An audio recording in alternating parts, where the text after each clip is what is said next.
Good morning. This is Father Stephen Kelly from St. John's Church in Detroit.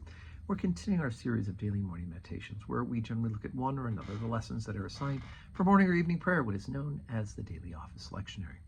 Today for Saturday, let's take a look at the first lesson assigned for evening prayer, and that is from the book of Job. Now, if you may have noticed that as we're reading the sections appointed for the daily office from Job, you're actually seeing different groups of his friends trying to tell him how God works, and in doing so, they are admonishing Job for his ill. That all the things that have happened to Job, all the death, all the things taken away from him, and now the physical illness, obviously Job has, they believe, has some sort of unrepentant sin. Now we, of course, can see it from the overhead that in fact Job did not do anything wrong, that this is something that God is doing.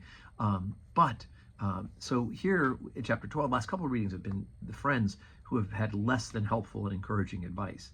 Now we actually hear again from Job. Chapter 12, beginning at verse 1.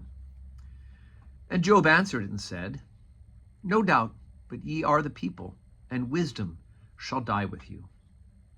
But I have understanding as well as you. I'm not inferior to you, yea, who knoweth not such things as these?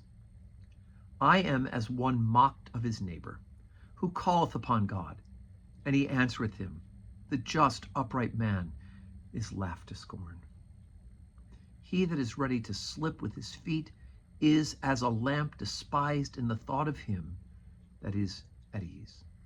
The tabernacles of robbers prosper, and they that provoke God are secure, into whose hand God bringeth abundantly.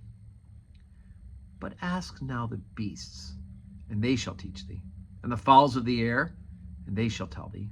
Or speak to the earth, and it shall teach thee, and the fishes of the sea shall declare unto thee.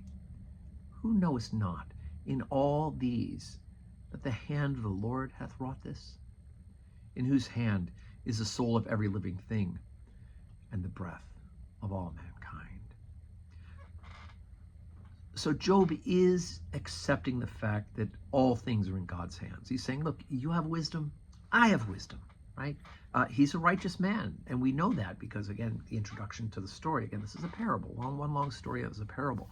But so the Job is a righteous man.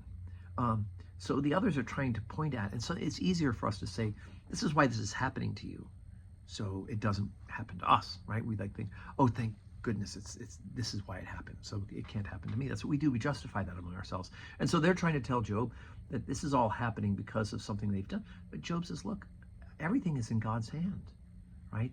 Even if I'm a righteous man, it's still in God's hand. Now, Job will go on to say, but it's not fair on earthly terms, on human terms, it's not fair.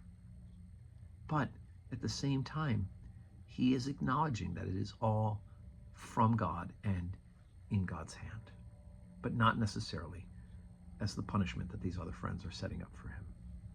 So anyway, you got to keep reading. It's a great book, but it's hard. And of course, Job becomes for us the symbol of suffering.